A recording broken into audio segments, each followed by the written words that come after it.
الحمد لله رب العالمين والعاقبة للمتقين والصلاة والسلام على سيد المرسلين وعلى آله وصحبه أجمعين إن الله وملائكته يصلون على النبي يا أيها الذين آمنوا صلوا عليه وسلموا تسليما اللهم صل وسلم وبارك على سيدنا محمد وآله دائما أبدا صلاة وسلاما عليك يا رسول الله صلى الله تعالى عليه وسلم بسم الله الرحمن الرحيم سيقول السفهاء من الناس ما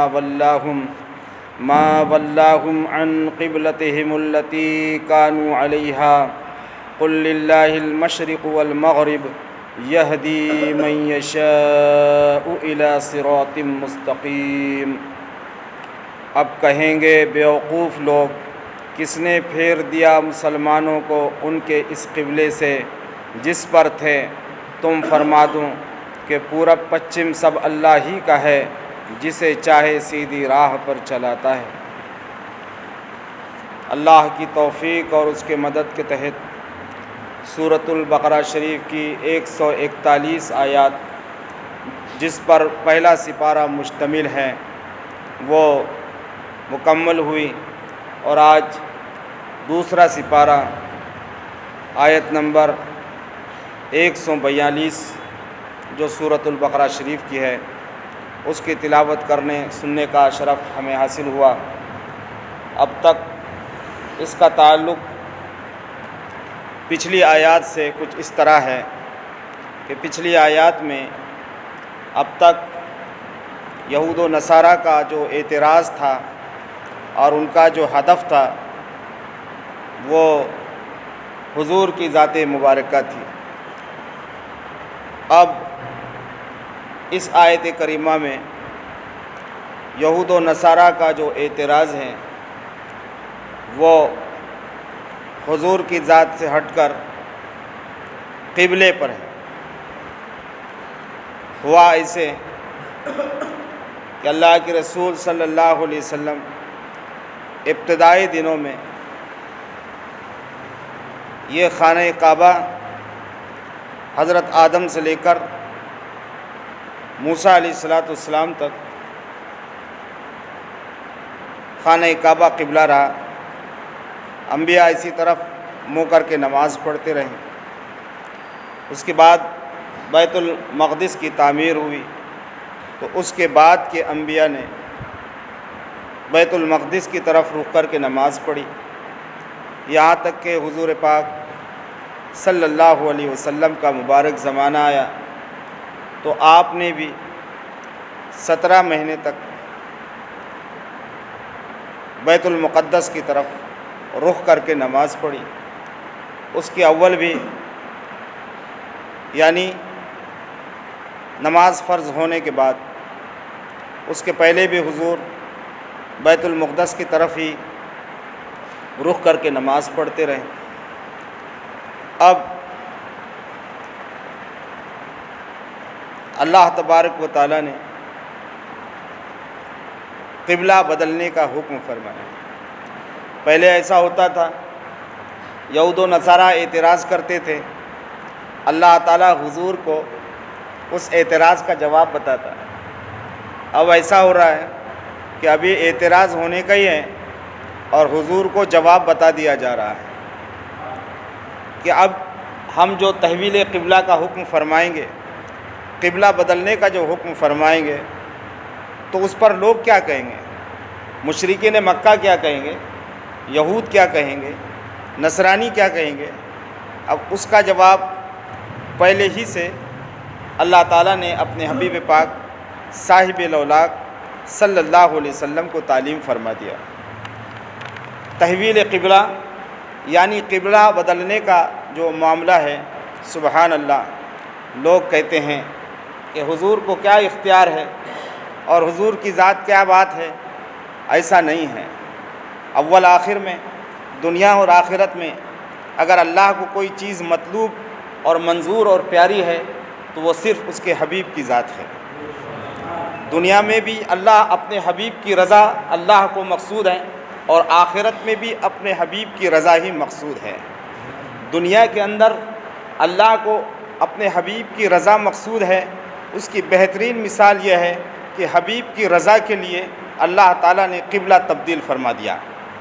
دنیا کے اندر قد نرا تقلب وجهک فی السماء فلنولینک قبلۃ ترضاها، قد نرا تقلب، اللہ کیا کہ یہ آیت اسی مبارک پارے میں ابھی 2-4-10 آیتوں کے بعد آئے گی۔ ہم دیکھ رہے ہیں محبوب، ہم آپ کو دیکھ رہے ہیں، تقلب فی وجهک فی السماء، آپ کا یہ چہرہ اٹھا کر بار بار آسمان کی طرف دیکھنا، اللہ فرماتا ہے اپنے حبیب سے، ہم دیکھ رہے ہیں محبوب، یہ جو آپ حالت نماز میں چہرہ جو اوپر کر رہے ہیں نا، آپ کا یہ چہرہ ہم دیکھ رہے ہیں، اور اس اندر جو آپ کی خواہش ہے اسے بھی دیکھ رہے ہیں۔ قد نرا تقلب وجهک فی السماء، آپ چہرہ اٹھا کر آسمان کی طرف دیکھ رہے ہیں، اور خواہش یہ ہے کہ کعبۃ اللہ قبلہ بنا دیا جائے۔ تو اگر آپ کی یہ خواہش ہے تو فَلَنُوَلِّيَنَّكَ قِبْلَةً تَرْضَاهَا، تو لو ہم تبدیل کر دیتے ہیں تمہاری رضا کے لیے قبلہ۔ سبحان اللہ، سبحان اللہ۔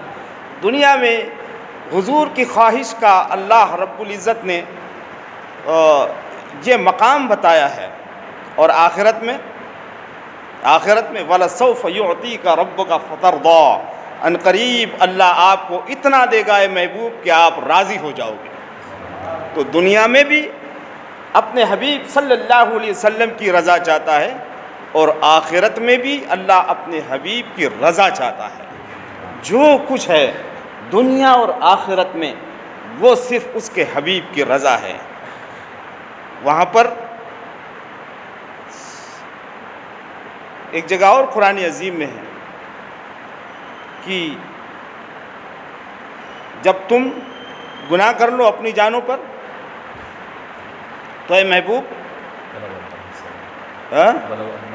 وَلَوْ أَنَّهُمْ إِذ ظَّلَمُوا أَنفُسَهُمْ جَاءُوكَ فَاسْتَغْفَرُوا اللَّهَ وَاسْتَغْفَرَ لَهُمُ الرَّسُولُ لَوَجَدُوا اللَّهَ تَوَّابًا رَحِيمًا۔ یہ قرآن پاک میں اگر لوگ اپنی جانوں پر ظلم کریں، کیا کریں ہو؟ جاؤک محبوب، یہ تیرے پاس آئے، تیرے پاس آئے، جہاں کہیں ظلم کریں تیرے پاس آئے، فاستغفر اللہ، اور تیرے پاس آ کر کیا کریں؟ پھر اللہ سے مغفرت چاہیں۔ فاستغفر لهم الرسول، تو مغفرت اللہ سے چاہیں، لیکن محبوب پہلے تو ان کو معاف کر دے۔ فاستغفر لهم الرسول، تو جب محبوب معاف کر دے گا، فاستغفر لهم الرسول لوجدوا اللہ توابا رحیما، تو گنہگار پائیں گے کہ اللہ تعالیٰ بھی بہت زیادہ مغفرت فرمانے والا ہے۔ سبحان اللہ۔ لیکن پہلے محبوب تو مغفرت فرما دے، تو معاف فرما دے۔ حضور کی بارگاہ ہی سب بارگاہ ہے، یہاں سے جو پاس ہوتا ہے نا وہی ادھر پاس ہوتا ہے۔ اعلیٰ حضرت فرماتے ہیں بخدا خدا کا یہی حیدر، نہیں کوئی اور یہاں مفر مکر، جو وہاں کا ہو یہیں آ کے ہو، جو یہاں نہیں وہ وہاں نہیں۔ سبحان اللہ۔ سیقول السفہاء، تو مشرکین اعتراض کریں گے، یہود اعتراض کریں گے، اور نصارہ بھی اعتراض کریں گے، یہ کیا ہو گیا ہے؟ مشرکین کہیں گے یہ لو، یہ آخری نبی جب تک مکے میں رہیں تو ہم کو چڑھانے کے لیے بیت المقدس کی طرف رخ کر کے نماز پڑھتے رہیں، مدینے میں گئے تو ان کو چڑھانے کے لیے اب کعبۃ اللہ کی طرف منہ کر کے نماز پڑھنے لگ گئے، یہ اعتراض کریں گے۔ یہ مشرکین ایسا کہیں گے، یہود و نصارہ کہیں گے ارے دیکھو ان کو کیا ہو گیا بھائی، ابھی تک تو ہمارے قبلے کی طرف منہ کر کے، اور جب حضور پاک صلی اللہ علیہ وسلم حضور پاک صلی اللہ علیہ وسلم نے جب 17 مہینے تک بیت المقدس کی طرف رخ کر کے نماز پڑھا تو ان کا یہ اعتراض تھا، لے یہ نیا دین لے کر آئے، نئی کتاب لے کر آئے، اور ان کے پاس نیا قبلہ ہی نہیں، یہ ہماری قبلے کی طرف منہ کر کے نماز پڑھتے ہیں۔ تو یہود و نصارہ جو ہے یہ اعتراض کرتے تھے، ہے تو آخری نبی، نئی کتاب بھی لائے بولتے، نیا دین بھی لائے بولتے، لیکن نیا قبلہ ہی نہیں ان کے پاس۔